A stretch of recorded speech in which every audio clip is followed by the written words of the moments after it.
समस्तीपुर में महिला सिपाही की ओर से फांसी लगाकर आत्महत्या किए जाने की जांच अब एसआईटी करेगी। इसके लिए 7 सदस्यीय कमेटी बनाई गई है, जिसमें समस्तीपुर सदर डीएसपी संजय कुमार पांडे के साथ दरभंगा सदर डीएसपी सहित 3 डीएसपी और 4 इंस्पेक्टर शामिल हैं। पुलिस मुख्यालय ने एसपी से रिपोर्ट तलब की है। 24 घंटे के बाद शुक्रवार की शाम एसपी विनय तिवारी ने मीडिया के सामने पुलिस का पक्ष रखा है। एसपी ने सुसाइड नोट में लिखे कुछ पहलुओं और सिपाही अर्चना कुमारी की मां की ओर से दी गई आवेदन पर मीडिया के सामने कुछ तथ्यों को रखा है, जिसमें पुलिस पदाधिकारियों पर लगाए गए कुछ आरोप को पूरी तरह से निराधार बताया। साथ ही महिला सिपाही के प्रति सुमन कुमार पर की गई निलंबन की कार्रवाई को सही करार दिया है। उन्होंने जीवन यापन भत्ता को रोके जाने के आरोप को भी गलत बताया और कहा कि अगस्त महीने तक इसका भुगतान विभाग की ओर से किया गया है। इधर महिला सिपाही के पास से मिले सुसाइड नोट और उसकी मां की शिकायत से जिला पुलिस के सर्जेंट मेजर के साथ कई वरीय अधिकारी जांच के घेरे में आ गए हैं। आवास आवंटित किए जाने की बात को भी गलत बताया है। एसपी के अनुसार आवास का आवंटन आवास बोर्ड की ओर से किया जाता है। रात में 8 से 9 के बीच में हम लोगों को सूचना मिली थी कि हमारा जो डीसीसी है, आरएसएस का जो कंट्रोल सेंटर है, वहाँ पर एक महिला सिपाही ने आत्महत्या कर ली। वो कमरा 3 तरफ से उसमें दरवाज़ा था और 3 तरफ से दीवार थी और 1 तरफ से दरवाज़ा था। वो दरवाज़ा तोड़ करके उनकी बॉडी को निकाला गया और आगे अनुसंधान किया गया। बॉडी को निकाल करके उसमें पोस्टमार्टम किया गया। पोस्टमार्टम के बाद जो प्रक्रिया होती है वो पूरी की गई। इस पूरी घटना के संदर्भ में कुछ तथ्य हैं जो आपके सामने रख रहे हैं हम लोग। ये पूरी प्रक्रिया शुरू होती है हमारे समस्तीपुर जिले में अर्चना कुमारी महिला सिपाही 770 और सुमन कुमार सिपाही संख्या 1172, ये दोनों समस्तीपुर जिले में कार्यरत हैं काफ़ी दिनों से। जनवरी 23 में से लेकर के मार्च 23 के बीच में हम लोगों ने समस्तीपुर में जितने भी सिपाही हैं उन लोगों से, जो समस्तीपुर पुलिस लाइन में जितने भी बैरक्स हैं, उनकी आवंटन की एक प्रक्रिया होती है। तो उस प्रक्रिया के तहत सभी सिपाहियों को ये मौका दिया गया कि आप आवेदन करें और आवेदन करने के पश्चात 19 मार्च को हम लोगों की आवास बोर्ड होता है। पुलिस मुख्यालय के निर्देशानुसार एक आवास बोर्ड होता है जिसमें 6 सदस्यीय मेंबर होते हैं। उस आवास बोर्ड का काम होता है कि जितने भी आवेदन आए, क्योंकि सभी की संख्या और बैरक की संख्या में मिसमैच हो जाता है, तो किसको आवास बोर्ड आवास अलॉट करेगा या नहीं करेगा, ये अलग अलग तथ्यों पर निर्धारित होता है। हम लोगों ने प्रायोरिटी बनाई थी कि जो लोग समस्तीपुर शहर के आसपास पोस्टेड हैं या जो पति पत्नी साथ में हैं, एक ही पति पत्नी दोनों ही पुलिस में हैं, या कुछ ऐसे लोग जो शारीरिक रूप से अक्षम हैं, जिन्हें बाहर घर लेने में समस्या हो सकती है, इन लोगों को टॉप प्रायोरिटी में रखा गया था कि इनको घर आवंटित किया जाए। इसी प्रक्रिया में आवास बोर्ड की बैठक हुई और आवास बोर्ड ने 6 लोगों की बैठक के बाद एक निर्णय लिया और सभी सिपाहियों को बोर्ड आवास अलॉट हुए थे। उसी क्रम में डिस्ट्रिक्ट ऑर्डर जिलाधीश के माध्यम से सिपाही 770 अर्चना कुमारी को आवास संख्या G3 पुलिस लाइन में अलॉट हो गया था। जब इस पुलिस लाइन में इनको आवास संख्या G3 अलॉट हुआ तो G3 अलॉट होने के बाद उनको उसमें शिफ्ट होना था, लेकिन अलॉटमेंट के 3 दिन के बाद उनका एक आवेदन आया और उस आवेदन में उन्होंने रिक्वेस्ट किया कि उस आवास को जो है उन लोगों ने देखा होगा और गया था। जिलादेश हुआ था ये 13/6 को। उसके बाद जिलादेश के 2 दिन के अंदर ही इनका एक लेटर आया जिसमें उन्होंने अनुरोध किया, उन्होंने उसका भौतिक निरीक्षण किया होगा, उन्हें उसको नहीं ठीक लगा होगा, तो उन्होंने अनुरोध किया कि उस आवास को रद्द कर दिया जाए। उनके अनुरोध के आलोक में उस आवास को, उनको जो आवंटन था उसको रद्द कर दिया गया और ये लोग पति पत्नी जो हैं, चूँकि दोनों पति पत्नी थे, पुलिस में थे, इसलिए इन लोगों को प्रायोरिटी पर लेते हुए हम लोगों ने आवास अलॉट किया था, लेकिन ये उस आवास में शिफ्ट नहीं हुए। 3 जुलाई को हम लोगों को सूचना मिली कि जो सिपाही सुमन कुमार थे, क्योंकि आवास इनकी पत्नी के नाम से अलॉटेड था, लेकिन पति पत्नी चूँकि साथ में, तो दोनों ही उस आवास में रहेंगे, लेकिन आवास जो है इनकी पत्नी के नाम से अलॉटेड था। सुमन कुमार को जब वो आवास पसंद नहीं आया तो ये F3 जो कि अलॉटेड नहीं था किसी को भी, उसके अलॉटमेंट की प्रक्रिया फिर चालू होती, फिर आवेदन मंगाए जाते हैं और खाली जो आवास है उनको फिर बाकी सिपाहियों जो जिनको ज़रूरत है, उनकी ज़रूरत की जो बिंदु हैं उनको ध्यान में रखते हुए फिर बोर्ड की बैठक होती है। बोर्ड की बैठक के पश्चात ही हम लोग आवास किसी को अलॉट करते हैं पुलिस लाइन में। ये पुलिस मुख्यालय का भी आदेश है, उसी आदेश के आलोक में हम लोग करते हैं। तो 3 जुलाई को आवास संख्या F3 जो कि इनके आवास के पास में ही था, फर्स्ट फ्लोर पर था इनफैक्ट, वो इन लोगों को पसंद आया तो इन लोगों ने उस आवास को का जो ताला था उसको तोड़ करके उसमें ये निवास करने लगे। जब ये आवास को तोड़ करके निवास करने लगे तो 5 जुलाई को जो पुलिस लाइन के जीपी प्रभारी हैं उनके द्वारा एक आवेदन दिया गया और बताया गया कि ऐसे ऐसी घटना हुई है, जो आवास आवंटित नहीं था किसी को भी, उस आवास में ये ताला तोड़ करके घुस गए। जिसके आलोक में चूँकि ये कार्यवाही जो है वो अर्चना कुमारी ने नहीं की थी, सुमन कुमार ने ही की थी, इसलिए सुमन कुमार को तत्काल प्रभाव से सस्पेंड किया गया। सस्पेंड करने के बाद उनको स्पष्टीकरण प्राप्त करने हेतु पुलिस लाइन में बुलाया गया।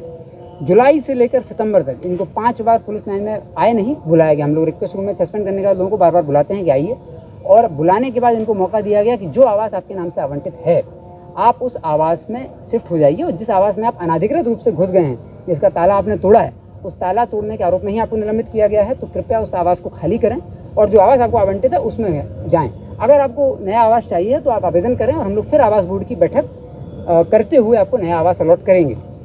4-5 बार इनको लगातार बोला गया और पुलिस लाइन से भी रिपोर्ट मांगी गई, क्या आवास खाली किया गया, क्या आवास खाली किया, लेकिन बार बार हम लोगों को ये पता चला कि आवास खाली नहीं किया गया था। इनफैक्ट 8-9 तक 5 सितंबर 2023 तक ये आवास खाली नहीं किया गया था। और जो हमारे पास फोटो प्रूफ्स हैं जो दिखाते हैं कि 5 सितंबर को उस आवास में वही लोग रह रहे थे अनाधिकृत रूप से। तो उसके बाद फिर नहीं किए हैं। 8 सितंबर को फिर सुमन कुमार को पुलिस लाइन में बुलाया गया और इनसे फिर कहा गया, इन्होंने भी अनुरोध किया कि निलंबन से मुक्त कर दिया जाए। तो इनको चूंकि निलंबन का जो आधार था वो यही था कि आप अनाधिकृत रूप से ताला तोड़ करके किसी भवन में घुसे हैं तो उसको खाली कर दीजिए, तत्पश्चात आपको निलंबन से मुक्त करते हुए आगे कार्रवाई की जाएगी। फिर भी इनके द्वारा खाली नहीं किया गया था। तो 12/9 को फिर 12/9 घटना से एक दिन पूर्व ये दोनों पति पत्नी आवास संख्या जो इनको वास्तव में अलॉटेड था G3, उसमें ये 12/9 को शिफ्ट किए थे और ये 13/9 की घटना है। तो ये पूरा घटनाक्रम हुआ था जो इनके आवास से रिलेटेड था। अब इस घटना को हम लोगों को समझना होगा कि ये घटना कैसे हुई, घटना का क्या कारण था। जब घटनास्थल पर हम लोग गए तो स्पष्ट हुआ कि उस दिन जब उनकी बॉडी पुलिस को जब सूचना मिली तो उस सूचना के पहले जो सुमन कुमार है इनके ही भाई को मृतिका ने अपने मोबाइल से व्हाट्सएप के माध्यम से सूचना भेजी थी, जिसके बाद इन्होंने एक थाना के ड्राइवर को संपर्क किया। तत्पश्चात थाना को पता चला और पूरा थाना वहाँ पहुँचा। पहुँचने के बाद जब उसका शीशा है वो शीशा तोड़ा गया तो देखा गया कि बॉडी वहाँ पर है। उसके बाद जो लकड़ी का गेट है उसको तोड़ा गया। तोड़ने के बाद बॉडी निकाली गई। जब ये हो रहा था तो सुमन कुमार स्वयं वहाँ उपस्थित थे। इनकी पत्नी का फ़ोन भी वहाँ पर मौजूद था। थाना प्रभारी और सब लोग पहुँच चुके थे, लेकिन उस समय चूँकि सब सिपाही लोग थे और ये सुमन कुमार थे सिपाही, इनके द्वारा उस समय वो मोबाइल जो इनकी पत्नी का था वो ले लिया गया, जो कि अभी तक पुलिस को नहीं दिया गया, लेकिन आगे अनुसंधान में उस मोबाइल की आवश्यकता है, वो इनसे मांगा जाएगा। तो इनकी पत्नी ने अपने देवर को सूचित किया था। उसके बाद ये पूरी प्रक्रिया प्रारंभ हुई और प्रक्रिया प्रारंभ होने के बाद हम लोगों ने जो DCC प्रभारी हैं उन्होंने बताया कि यहाँ पर एक अननेचुरल डेथ हुई है। तो इमीडिएटली अननेचुरल डेथ का कॉग्निजेंस लिया गया और अननेचुरल डेथ कांड संख्या नगर थाना में दर्ज किया गया है, जिसका कि अनुसंधान भी हो रहा है। इसके बाद अब पूरी घटना को जब हम लोग समझे कि आखिर ये हत्या थी कि आत्महत्या, तो पूरी तरह स्पष्ट हुआ कि चूँकि दरवाज़ा तीनों तरफ से बंद, दीवार 3 तरफ से थी और एक तरफ से सिर्फ गेट था और वो गेट भी बंद था। और उनसे मिलने वाले लोगों में अंतिम व्यक्ति इनके पति स्वयं ही संध्या में जाके शाम में 3 से 6 बजे के बीच में इनके पति ही वहाँ पर इनसे मिलने गए और कोई मिलने नहीं गया। तो इन्होंने जो सिपाही थी अर्चना कुमारी, उन्होंने गेट को अंदर से लॉक किया और उसके बाद आत्महत्या की। तो स्पष्ट हुआ कि आत्महत्या है। अब आत्महत्या के कारणों का हम लोग पता लगाने लगे। तो साथ ही इनके जब पति से भी पूछताछ हुई, इनके पति ने मीडिया को भी और थाने में भी फिर आवेदन दिया, इनके परिवार ने भी आवेदन दिया। तरह तरह के आरोप इन लोगों ने लगाए हैं। हर एक आरोप पे हम लोगों को समझना चाहिए कि किस आरोप पर क्या है। इनके परिवार के द्वारा और इनके द्वारा बोला गया कि लगातार 2 माह इनको रूम के लिए परेशान किया गया, लेकिन मैंने आपको बताया कि रूम जो है वो जून 2023 में ही इन्हीं के आवेदन पर जो रूम अलॉटेड था वही रूम इन लोगों ने कैंसिल करवाया था। तो जिस स्थिति में जब ये शिफ्ट हुए तब इन्हें कोई भी रूम आवंटन नहीं था। तो पुलिस लाइन में एक अनुशासित प्रक्रिया के तहत हम लोग कार्य करते हैं और जो रूम आपको आवंटित नहीं है उस नहीं आवंटित वाले रूम में आप नहीं जा सकते हैं। और आप ताला तोड़ के अगर उसमें जाएंगे तो इसमें पुलिस लाइन के अधिकारियों ने जब रिपोर्ट किया तो इनको सस्पेंशन की कार्रवाई की गई। इनके द्वारा एक आरोप लगाया गया कि जब ये बिना DO के अलाउ हो गया था शिफ्ट होना, तो पुलिस में या किसी विभाग में आदेश निर्गत होने की प्रक्रिया होती है। तो पुलिस में जिलादेश निर्गत होता है पुलिस अधीक्षक का। जिलादेश इनको G3 का निर्गत था, जिसमें वो गए नहीं। इन्होंने स्वयं G3 को रद्द कराया। F3 का कोई आदेश ही नहीं था। तो इनके द्वारा जो इनके परिवार के द्वारा जो आरोप लगाया जा रहा है कि F3 की चाबी मांगने के लिए प्रताड़ित किया गया, तो F3 की चाबी के हकदार आप कभी थे ही नहीं। आपने F3 के लिए इन्होंने अप्लाई किया था, लेकिन वो प्रक्रियाधीन था। वो तो बोर्ड की बैठक जब होगी तो बोर्ड उस पर निर्णय लेता कि F3 इनको देना है या किसी और को देना है। तो इनके नाम से जो आवास आवंटित था उस आवास की चाबी को लेकर कोई इशू नहीं है। F3 में ये किस तरह से प्रयास कर रहे थे जाने का ये स्पष्ट नहीं है। इनको वो आवंटित था नहीं, जबरदस्ती उसमें घुसे और ताला तोड़ करके घुस गए। अब इनकी पत्नी के द्वारा भी जो एक लेटर मिला है उसमें इनका हस्ताक्षर नहीं है, लिखते हुए एक लेटर उसमें लिखा है। उसमें उन्होंने वर्णित किया है कुछ बिंदु, जिन बिंदुओं पर भी हम लोगों को बात करना जरूरी है। उन्होंने लिखा है कि ये आवास उनको मजबूरन खाली करना पड़ा। जो अंतिम समय हम लोगों को जो कमरा है उस कमरे से कागज मिला, उसमें लिखा है कि आवास मजबूरन खाली करना पड़ा। जहाँ शिफ्ट हुए हैं वहाँ बाथरूम की समस्या है, तो मेरी बेटी रोज़ रोती है, तो इसलिए मैं अपनी बेटी को रोते हुए नहीं देख सकती। यहाँ पर यह जानना जरूरी है कि परिवार का आवेदन ले लिया गया है। उनके परिवार ने जो भी आरोप लगाए हैं उन सभी आरोपों पर को जांच करने के लिए 6-7 सदस्यीय एक टीम बनाई गई है। उसमें 3 DSP हैं, 2 इंस्पेक्टर हैं, 1 DSP हम लोगों ने अपने ज़िले के बाहर को भी रखा है, ताकि इनको ये ना लगे कि जांच में जो है जिले के ही लोग हैं। SDPO सदर दरभंगा को भी इसमें शामिल किया गया है, 2 इंस्पेक्टर भी हैं, 2 सब इंस्पेक्टर भी हैं। ये पूरी कमेटी इसकी जांच की। अब हम लोग ये तो स्पष्ट है कि आत्महत्या है, लेकिन आत्महत्या के पीछे का कारण क्या है, इसमें अभी हम लोगों को जो कुछ जानकारियाँ मिली हैं कि इन दोनों के बीच में भी कुछ मनमुटाव चल रहा था। अब ये मनमुटाव क्यों था और किस वजह से था, इसमें अभी हम लोगों के पास कोई तथ्य नहीं है। ये UD कांड दर्ज है और इसमें पूरी SIT जो 7 लोगों की मिली है, SIT के 2 मैंडेट हम लोगों ने बनाए हैं कि वो जो आरोप लगा रहे हैं मेजर साहब पर या पूरी पुलिस लाइन पर कि पैसे का जो चाबी खोलने को लेकर के पैसे मांगे गए और मिठाई की जो बात आई है मेजर साहब के ऊपर, उसकी जांच ये 7 लोगों की टीम करेगी। साथ ही जो सुसाइड किया, इस सुसाइड का मूल कारण क्या है। सुसाइड तो किया स्पष्ट है, कहीं ना कहीं वो मानसिक तनाव में थी लड़की। अब वो तनाव में क्यों थी, उसके पति को सस्पेंड किया गया था क्योंकि उन्होंने गैर कानूनी कार्य किया था, गैर विभागीय कार्य किया था, इसलिए सस्पेंड किया गया था। लेकिन पैसे का कोई तनाव अभी तक इनको नहीं दिख रहा है। इसके अलावा तो इनके जीवन में कोई तनाव नहीं था। क्या इनके पति का कोई और वो था या कोई और इसमें बिंदु है, इसकी जांच भी, कुछ ऐसे तथ्य हम लोगों के सामने आए हैं जिससे स्पष्ट होता है कि इसकी जांच भी बहुत आवश्यक है। तो 7 लोगों की जो टीम है ये इसकी पूरी तरह से जांच करेगी।